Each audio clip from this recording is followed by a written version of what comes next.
Kubikora ni ugukurura ziriya petite lèvre ujyana hasi. Akenshi bafata kariya gace ko hejuru kegeye clitoris, akaba ariko batangira gukurura kuva kakiri gatoya.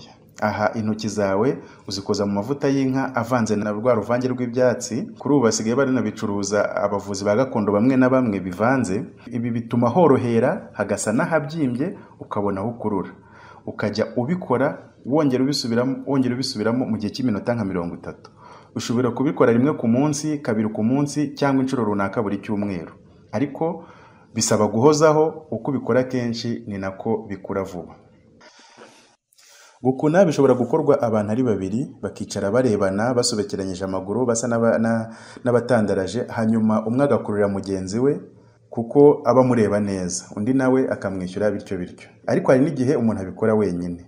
Iyo umuntu abikora wenyine yicaza ikibuno hasi, agahina amavi cyane ku buryo agera ku ntugu, maze agacisha amaboko munsi y'amatako kugeza ubwo yishyikira ku gitsina. Aha ngaha aba yireba anyujije umutwe hagati y'amavi, ariko ashobora no gukoresha miruwari, noneho akajya akurura. Ubwo ni ukuvuga ngo n'umuntu uri wenyine yabigenza atyo.